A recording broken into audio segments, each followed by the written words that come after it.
All right. Good afternoon. Thank you all so much for joining us today. I'm David Mansouri, and I serve as President and CEO of SCORE. It's just an honor to have you with us. This afternoon, we're really excited to have a conversation about education funding in Tennessee, particularly at a moment when our state is actively exploring changes to the way we fund education as a way to improve, ultimately, education outcomes for students. Since at least 2007, Tennessee has continually embraced policies that improve student academic performance and college and career readiness. Higher academic standards, focus on stronger instruction in the classroom, and wider and more affordable access to college, among many other priorities. Through 2019, the state has made across-the-board improvements in proficiency rates and college enrollment and completion. And there have also been improvements for students over this time as well, but we know that there are also many students who are not getting the supports that they deserve. For example, state data show that the education system has not sufficiently supported economically disadvantaged students, students of color, students with disabilities, and this group of students, as an example, accounts for roughly half of Tennessee's public school students. We haven't really done enough in helping these students reach the high expectations that our state has set for all students. Many of these students are not prepared for a choice-filled life. Tennessee can't be among the best in the nation in public education if it does not do more to address the needs of those students in particular and the individual needs of all students in general. We also know that new research has shown that increased funding to address student learning needs can significantly improve academic achievement, high school graduation rates, and life outcomes for students, particularly for students from historically underserved groups. And while our state has invested more funding in K-12 education, a concerted effort to target resources to specific student needs could accelerate the state's overall academic achievement efforts. In a few moments, I'll turn to SCORE's latest report, Funding for Learning, an analysis of K-12 education finance in Tennessee, to highlight our own thinking around education funding. And after that overview of the report, Dr. Sharon Roberts, Chief K-12 Impact Officer at SCORE, will join Chuck Cagle, a shareholder and chair of the Education Law and Government Relations Practice Group for Lewis Thomason, in a conversation to provide insights on the history of education funding in our state and reflections on the current moment. I'm really excited about this conversation, and thank you for joining us this afternoon. So I'll turn first to just an overview of this report, Funding for Learning. So the Funding for Learning report is the culmination of more than a year of work our team has done on education funding and multiple years of work in documenting and exploring challenges to the way we fund education. SCORE sought to understand where our state has been on education funding and where we are now to help guide our state, how our state might move forward. Our study of this issue, which is in the Funding for Learning report, surfaces four key principles going forward that will inform all of our conversations and priorities surrounding education funding reform. And you'll hear us talk about each of these four principles over and over again. So the first principle, education funding should be driven by student needs. Right now in Tennessee, we have a system that funds resources in public schools, and we need to move to a system that's more focused on funding students in public schools, particularly the likely near majority of students who haven't been particularly well served by our education system historically. The second principle, education funding should be flexible and responsive. Our education funding formula should remain a funding formula and not a spending plan for districts. District autonomy should be paired with clear, easily accessible spending data so that families, taxpayers, and voters know how resources are being used in our state. The third principle, education funding should be transparent and predictable. The formula should allow predictable dollars, should allocate predictable dollars each year, making it easier for districts to plan spending year to year. Education leaders should know what allocations they'll receive based on the students they're serving and understand what expected local funding contributions will be as well. And the fourth principle, education funding should be modernized. The formula should reflect the needs of students today. Rather than an outdated list of resources that needs to be continually updated, the formula should be structured around student need to better reflect ongoing changes in education, technology, and the economy. So those four guiding principles reflect the idea ultimately that students need and deserve better. The way we fund education at the end of the day should help us advance better and fair student outcomes. So where are we now in terms of some of these challenges? We know a number of gaps exist across key education milestones, and that even before the pandemic, differences in student outcomes were wide. So as an example, there are challenges in literacy, with Black students in Tennessee half as likely to achieve reading proficiency by third grade than white students, as well as high school success, with economically disadvantaged students about half as likely to graduate high school with strong preparation for college and career. And all of these things have critical implications for getting a credential or a degree and ultimately being ready for a career. Beyond these challenges in student outcomes, there are also lots of discrete challenges that we have heard from many of you, from educators, parents, policymakers, and community leaders as it relates to our current way of funding education in Tennessee. So a couple of examples. For college and career readiness, our current funding formula provides school counselors at workloads that are too high to support students and does not encourage innovative approaches like college advisors in high school. Another example, for many of our rural students we know have unique learning challenges and needs, but these students are actually poorly defined and accounted for in the current funding formula in Tennessee. We also know that students with disabilities have unique needs that require additional resources that often aren't accounted for in our current model. We also know that after about $1.5 billion in teacher salary and benefit investments over the last 2 decades, Tennessee is still lagging in average salaries compared to surrounding states. And finally, another example, public charter schools in Tennessee generally serve proportionally more students of color and students from economically disadvantaged backgrounds, but our funding formula does not address the facilities needs of these schools or reflect the actual needs of those students that charter schools serve. So let's turn now to the basic education program itself.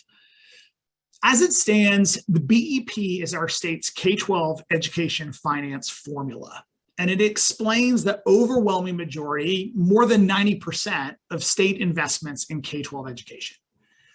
This puts the state formula really as the key state policy lever for understanding how to improve education funding. The BEP model, importantly, is a resource-based formula.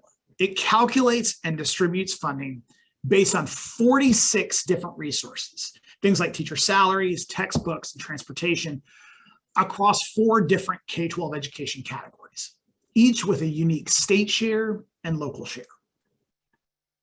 This model leads to a really complex accounting of how we determine the way in which local communities are able to contribute to education. The BEP adjusts each district's share of education funding based on each county's relative ability to fund education from local resources, known as a county's fiscal capacity, using 2 different calculations, a practice that's actually rare in the nation. So if this slide or what I just said was complicated, you now have an appreciation for the challenges to transparency around understanding how our current funding arrives to schools in our state. Over time, Tennessee has continued to increase K-12 spending by investing in the state component of the BEP, but really not enough to overcome a low base that was originally set in 1992. Over time, state leaders have also made improvements to the BEP by adding components, raising teacher salaries, making the system more responsive to student enrollment, and changing the way that we measure fiscal capacity. That being said, overall, the underlying resource-based system still remains. So what does this mean for our education system today? School systems in Tennessee receive funding from local, state, and federal resources. But as we detail in the report, the combination of all of these funds creates a system in Tennessee that's not really responsive to student need. As you'll see from this graph, school districts serving higher percentages of economically disadvantaged students spend about the same on average as districts serving lower need students. We aren't necessarily spending more money on the students who need more support. Local resources are often a driver of these differences, with school district spending in 2017, for example, more than $1.7 billion above and beyond what the BEP requires of them, which leads to further indication that the current funding system is not accurately capturing the needs of our students. In national comparisons, we also see signs that the funding system is not on par with peers. We're behind in both how we fund education and in how much we fund.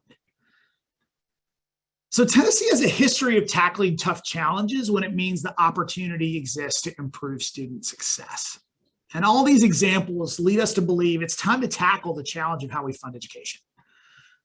Times have changed since 1992 when the BEP was first created, and student needs and challenges require a different mindset. Our expectations for students and education have grown in our state, and as Tennessee's worked over the last decade to better prepare students for college and career, we've got to think about how our funding formula changes as well. But we know, ultimately, that our education finance system hasn't grown to match those high expectations and actually ranks as one of the worst in the country. And data from Education Week's Quality Counts report shows Tennessee's strong academic growth in the last decade puts us solidly at the national average, while our education finance system ranks near the bottom. So in order to match our finance system to the expectations that we have for students, we need a system that reflects and addresses actual student needs and ensures that students who need more, in fact, get more of those resources. So as I mentioned earlier, our study of this issue surfaces 4 key principles going forward to ensure Tennessee meets this moment. We needed a new funding system, first that's driven by student need, moving away from a system that funds resources in public schools to one that is focused on funding students in public schools. What's called a student-weighted funding formula is a much simpler way to construct a funding system aligned to student needs. And nearly 40 states have either student-based or student-weighted formulas. While we move towards this new kind of funding system, we should also maintain flexibility and responsibility in the way we fund so that local district leaders can be responsive and innovative in meeting local needs. We've got to increase transparency and predictability so that all stakeholders, from parents to policymakers, clearly understand how we are funding and then can spend time talking about how we can best invest in students. And finally, we need a modernized approach to education funding that reflects the needs of today's students, not the needs of a 1992 education system. So with that overview of the report, I'm really excited to welcome Sharon and Chuck to dive deeper into this issue with a conversation about the history of education funding in Tennessee, and then also their insights on where we are today. So just some brief introductions. Chuck Cagle is a shareholder and chair of the Education Law and Government Relations Practice Group for Lewis Thomason here in Nashville.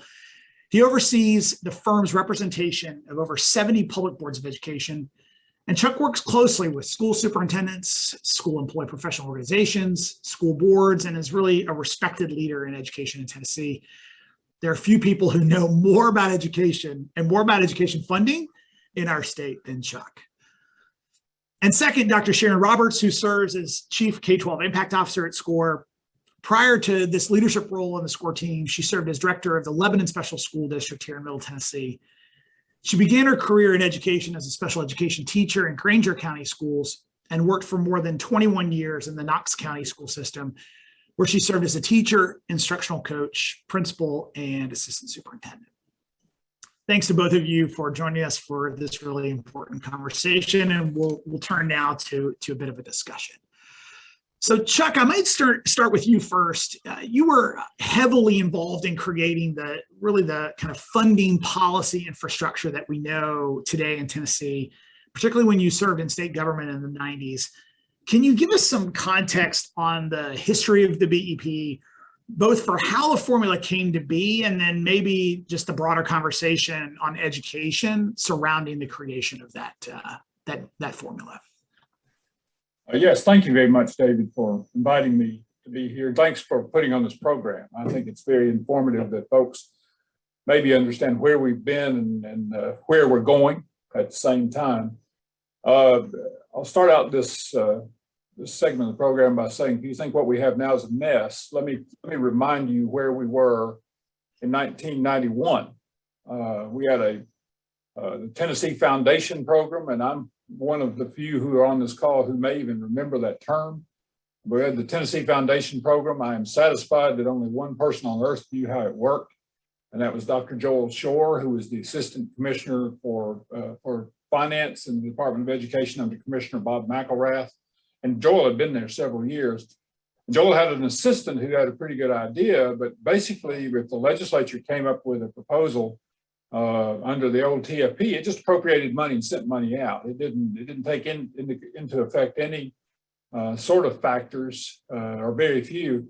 They would just say, well, that's covered under the TFP, and you can just reallocate money from this requirement over to this requirement and pay for it. That was it. It didn't take into account how much anything costs or what was needed or anything else. That formula was literally a transmission agent to move money out of Nashville and move it to places like Clay County and Polk County and Metro Davidson County. It's just, it didn't have any good backing and sense behind it. I went to work for the State Board of Education in 1987. And one of the first things that I noticed in '87 when I walked in, there was a colleague of mine there whose name is Jim DeMoss. And Jim was one who insisted on two things. Number one, that everybody in the office know how to operate a computer, which was, it's a blessing and a curse now, I guess. But the other thing he insisted on was Jim was a real mathematician. Had an interesting background in his life, but he was a real mathematician, knew how to operate computers, and knew how to generate these things called spreadsheets on tractor paper. If anybody remembers tractor paper, you get the prize for the day. Jim's office was literally covered in this tractor paper stuff from all over the walls. And I asked what it was all about because I didn't think that was mere decoration. I asked what it was all about, and he told me they were working on a financing formula. He and Dr. Bill Ives and James Parker and others had started the process working on a funding formula. And Jim had this thing down so that if they adjusted any factor in this formula they were operating, then Jim could change the macro formula and change that figure, and it would tell how much money it actually cost.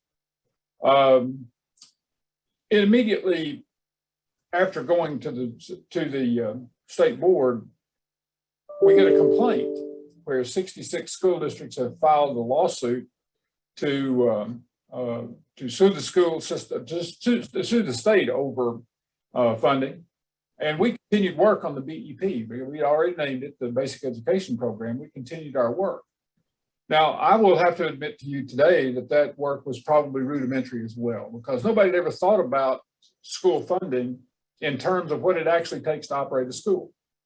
At the same time, we were operating under 3 volumes of rules and regulations, where now there are just a few, there are 100 pages or so of rules. Then there were 400 or 500 pages of rules and regulations. The funding formula had nothing to do with the rules. It had nothing to do with needs or anything else. Well, we were trying to make it fit into what was required. And we knew that our formula would need refinement. Well, this lawsuit got tried in 1991 in the Chancery Court of Davidson County, made it all the way to the state Supreme Court. And if you look at the testimony in that lawsuit, Commissioner Smith took the witness stand, one of the last witnesses. And he said the state has come up with this new formula called the Basic Education Program. And we believe that will solve that and some additional funds will solve the woes of the school system. And immediately the small schools lawyer, Louis Donaldson, said, well, if it'll do that, judge, just order them to fund it. And of course, the judge couldn't do that. The courts don't have the authority to order the legislature to raise money. But he did ultimately hold the old Tennessee Foundation program unconstitutional. It's not providing an equal education. So that we answered the equality question, but the adequacy question is still hanging out there. And that's where we are today. 30 years later, we're still talking about adequate funding. And I want to stress that even though BEP is outdated now, it was pretty novel for its time. It really was for it at the time it was created. And yes, we're still building the plane as we fly it. We're learning some things as we go along, but folks, this is now an invitation for us to think about education in a different sense. Different message, and I'll take a pause here. I remember going to John Bragg's office, Representative John Bragg's office, after BEP, seeking funding for BEP, and we told them that we were looking for $660 million. And that was the initial outpouring of state funds to fund BEP, and that was over a 5-year period. But we followed TennCare in a brand new state Medicaid program. They were in John Bragg's office first. So the legislature got hit with well over $1 billion worth of funding requests before they even had their first committee meeting in 1994. So folks, it was a big time and lots of big change in Tennessee. We've learned from those days. I think we've learned over the years with the funding needs report. We continue to learn, and now it's time to just rip it apart and let's take a different look at it. But it's certainly far advanced from where it was. Chuck, thanks so much for that. It's just fascinating history around the creation of the BEP and what the factors were that were at play at the time. Sharon, I want to turn to you next. And your career as an educator means you've seen this conversation really unfold from both a policy sort of perspective and a policy discussion, but also in terms of how it really plays out for students and for educators and really for folks in communities across the state. So would be interested in hearing what you've learned about what works and what doesn't in the way we fund education as you've led a school district, a school, and now are actively working with district leaders on K-12 issues across our state. What key lessons learned about what's working and what's not are top of mind for you? Thanks, David. It is such an honor to be on here with Chuck. I love hearing the stories and the facts behind how BEP came to be. So I'll start with my experiences a little bit. I became a principal in 1995 and a superintendent in 2005. And so all my administrative experiences at a school and district level have been during the time that BEP has been our funding formula. I remember back to being a principal, in my perspective, I was principal in a larger district at the time and serving in an urban setting. And it felt like to me as a school principal that everything was driven by student-teacher ratios, which were driven by either policy or district staffing strategies. I know I would be invited in spring to go to the staffing meetings, projection meetings, and I would be armed with my data and with my list of needs that I had for my school and my students. And I wasn't very successful at getting the things that I felt like I needed for my students at that time, whether it was related to additional staff members that I needed or other supports that our students needed. And I found myself as a principal in a larger district having the opportunity to volunteer for pilot programs or expansions of programs and those kinds of things. But in all fairness to my district at that time, when I became an assistant superintendent a few years later, I began to see the funding challenges that go beyond the school level.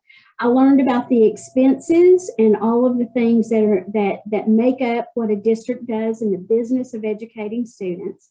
I got a glimpse into the differences between schools and communities within a district. And so when I later had the opportunity to become a school superintendent myself, that was when I really started to understand the BEP and its limitations. it, as you've mentioned already, and Chuck has too, it's a funding formula and not a spending formula. And as we've heard discussed today, it's a resource-based model, meaning that there's funding calculated for things such as teachers and other staff members, instructional materials, equipment, transportation, benefits, maintenance, operations, and those are just a few of those 46 components that you talked about within a basic education system. And Chuck has done a great job of explaining why and how that came to be. Most of the components that are in there were identified decades ago, with only a few changes made over the years. I soon realized as a superintendent that the BP was simply a very complicated funding formula that didn't adequately address the student needs that I had. And so my job as a superintendent was to figure out how to use that flexibility that you talked about that the formula provided and work with our board to serve students well. We used our data, we used our input from our school leaders and our teachers, and we identified what students needed on a continuous basis. We coupled that with making sure we were meeting the state board and legislative policy requirements. And we utilized our local funds to serve our students and community. At the time, I was in a district that served about 3,000 students, and we had a number of positions above what the DEP generated. And I know that that's not an unusual circumstance when the local community is able to provide for that. But now, in the work that I do here at SCORE and working with many of my colleagues in rural communities, I know that's not always a possibility for them. I was a superintendent in 2007 when the BEP was revised to BEP 2.0, and I remember being concerned about the changes and never really knowing the what or why of those changes. But I knew that I'd served in a large district and we needed more money, and I served in a smaller district at the time and we needed more money. As you mentioned, I've been deeply involved either as a superintendent or now in my work at SCORE and the policy changes over the last 10 plus years. And we've seen dramatic student achievement for some of our students, but not all of our students. We've improved our standards. We have an aligned assessment. We focused on all things teacher. And what I mean by that is we know the teacher makes the most impact with students learning. And we started as a state with teacher evaluation redesign, but more importantly than that, we really focused on professional learning supports for teachers, giving teachers high quality feedback, making sure that they had strong instructional materials, lots of really important work. And that's critically important in this foundational work because we know that people are overwhelmingly the majority of the district's education budget. We've needed to improve and do the work that we've been doing, focused on teaching and learning and making that at the center of our work. We've done lots of other things. I'm most especially proud of the last couple of years to focus on early literacy and the work that we're doing there. And I'm sure I'm leaving out lots of other things. But in spite of these policy improvements and investments, and they've truly been investments, our students' learning isn't equal. Our students who are historically behind, for the most part, many of them are still behind. We need a funding system that's driven by student need and not by arbitrary components that was determined at some point in time. Things are really different today than they were in 1992, and our students are really, really different, and our schools are different. Our policy leaders at the state level over the last 10 plus years have made lots of improvements on all of these policy areas. But we haven't, as Chuck mentioned, we haven't kept up with that in how we fund the schools. We know more and we should do better. Great, thank you, Sharon. Chuck, I want to maybe move forward now to kind of the moment that we're in right now. You obviously work really closely with superintendents, with policymakers across the state.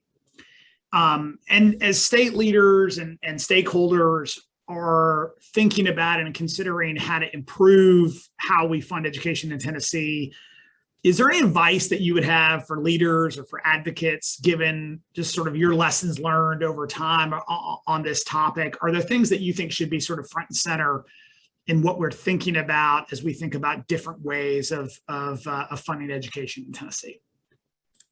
I think it requires a pretty good review. It requires not pretty good. That's not good enough. It requires a darn good review. A review of what it is that we're actually doing in education. Sometimes I get a little bit concerned about those who claim to know a lot about education, know about it because they went to school. But the times are very, very different. One of the examples that I've used when BEP was first formulated was we were busy trying to supply every teacher with a computer. There was a program called an apple a day, or apple for a teacher. And now we're beyond even where this discussion began. We've moved past supplying computers to every student to now doing such things as virtual school out of necessity. So we're even a few days behind now where this conversation has progressed to. So school is always changing. The technology is always changing. We're getting involved in such things as Wi-Fi and broadband connections and other things in communities that don't have it. And that's part of this as well. If we're going to be successful, students are going to have to, and they're going to use those devices, then they have to have access to proper internet service. So this conversation moves forward, and what we can't allow ourselves to do is stop it again. We can't just say, well, here's the mark, here's what we're aiming for. The next formula has to be fluid enough so that we can adjust from year to year to year based on what student needs are for that year. And it's going to be expensive, folks. The object behind education funding reform is not spend more money. The object behind it is get all the value you can out of the dollars that you're spending, proper return on your investment. But what we have to realize is we're not spending enough money.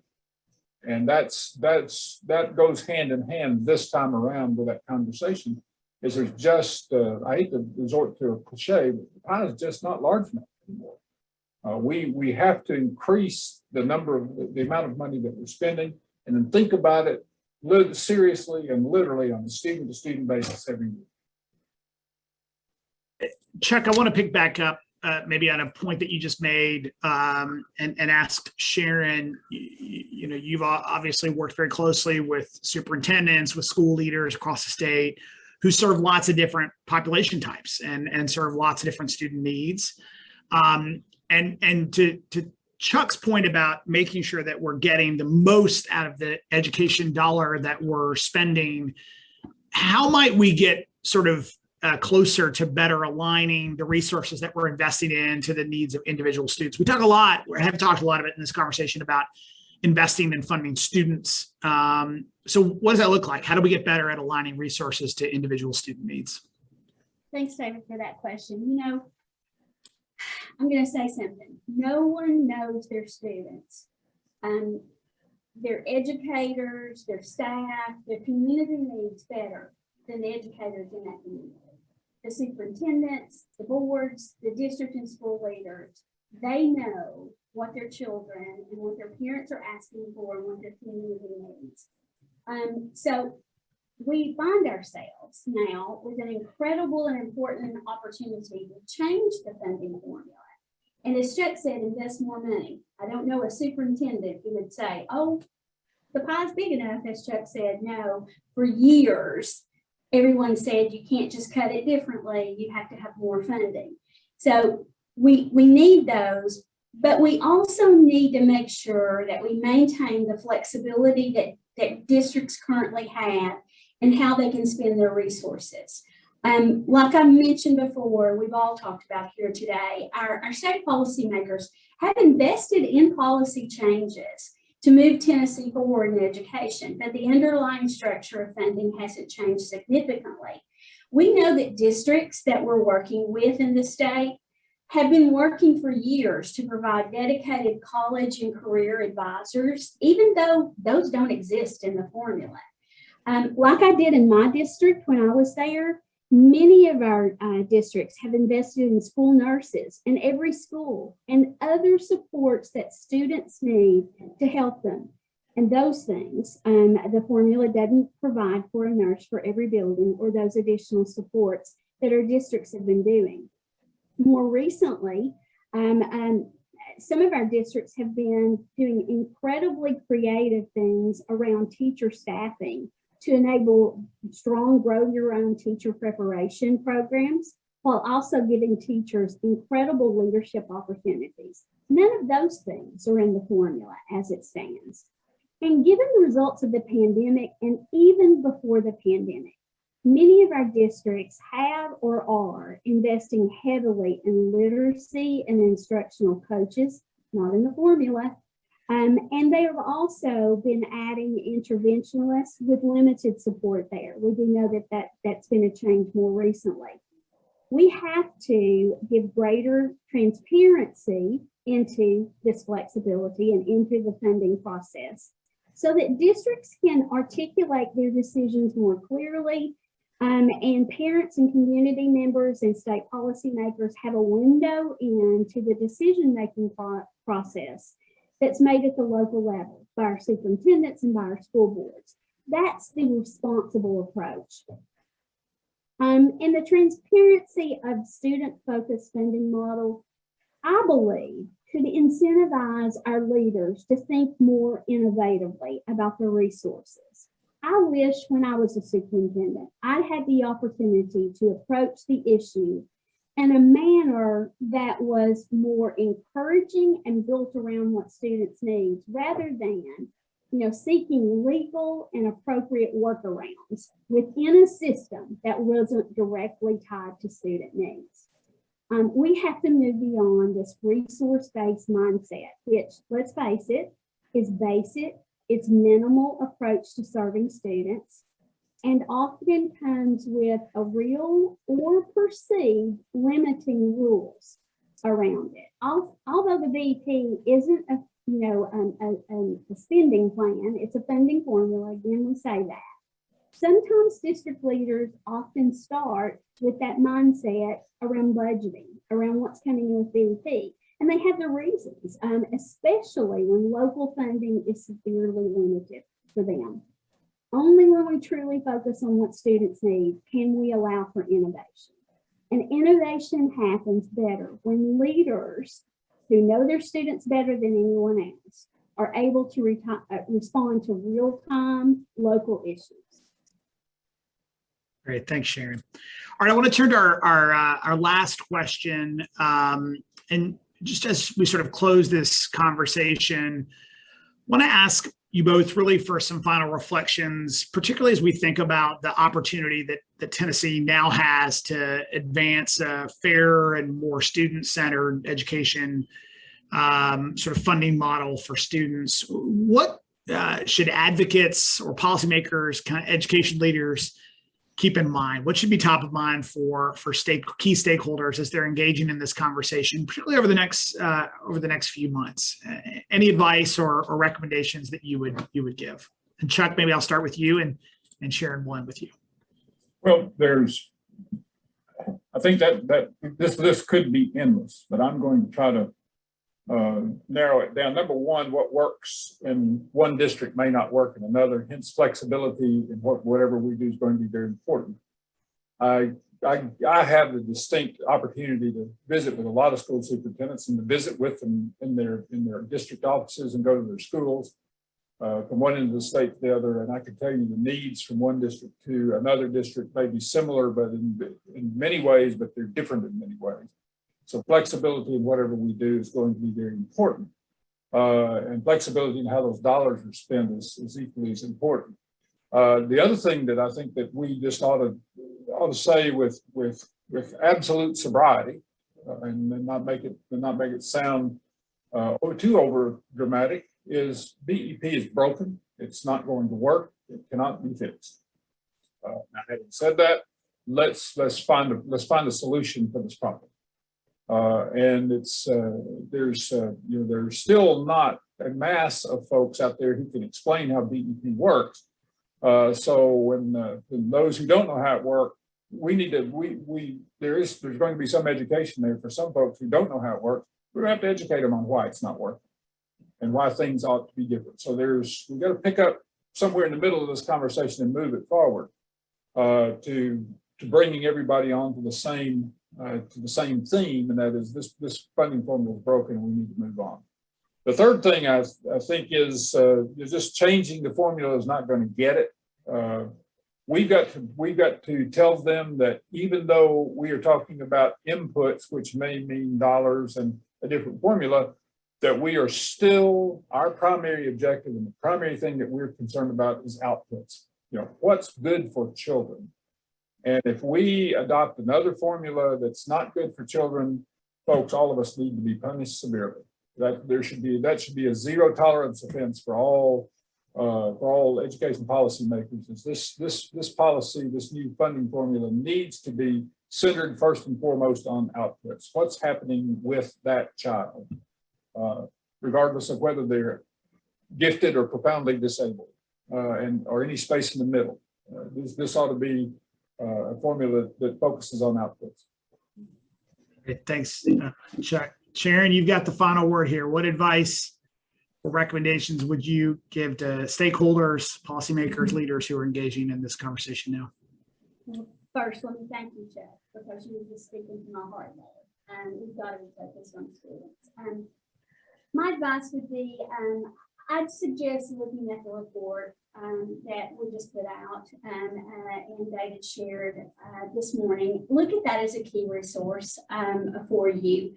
We want to center the discussion on students, as Chuck has said, and we need to do that while grounded in evidence, data, and research, not one-off stories like sometimes will drive our decision-making at times. Those one-off stories may be very important, but we've got to really look and see what the data tells us.